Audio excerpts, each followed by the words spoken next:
Have you ever felt totally overwhelmed by choices, maybe buried in clutter or just stuck on a really hard problem? Well, it turns out you're not alone. In fact, you're facing the same kinds of challenges that computer scientists have been wrestling with for decades.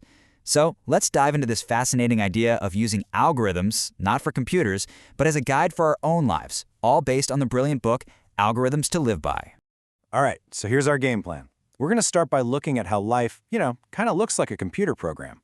Then we'll dig into specific algorithms for things like making choices, balancing new experiences with old favorites, and even how to organize our lives, or not.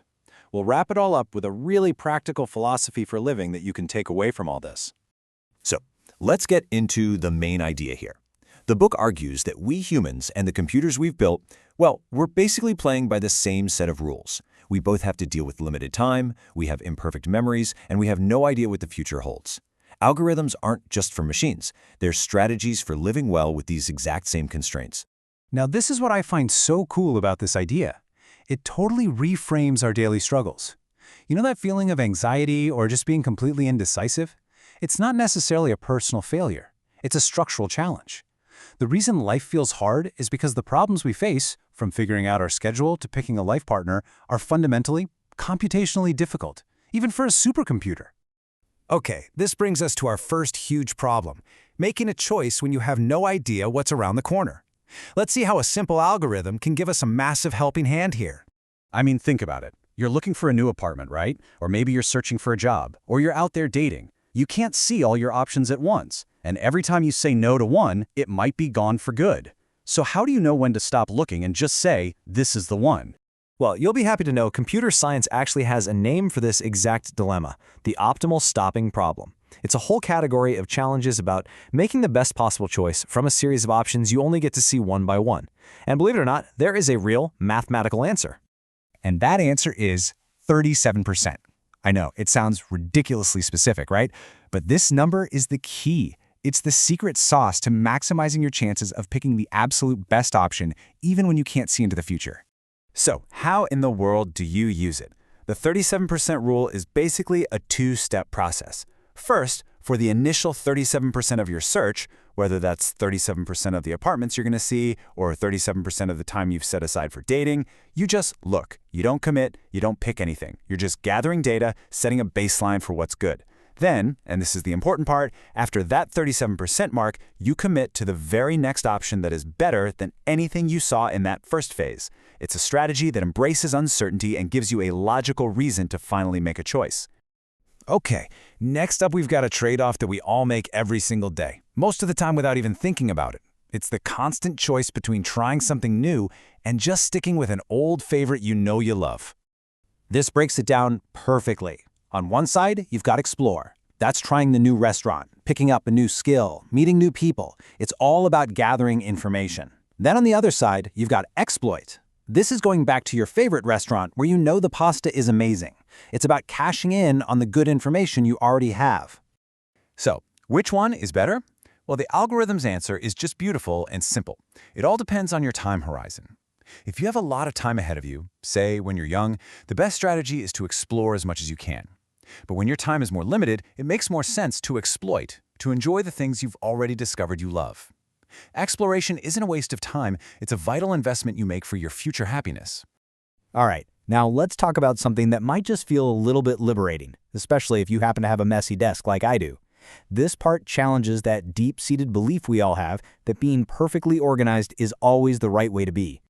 I absolutely love this quote. It just flips everything we've been taught on its head, right? We're always told that a messy room or a forgetful mind is some kind of failure. But from a purely computational point of view, both of those things can actually be signs of high efficiency. So why is that true? Well, first off, sorting things takes time and energy.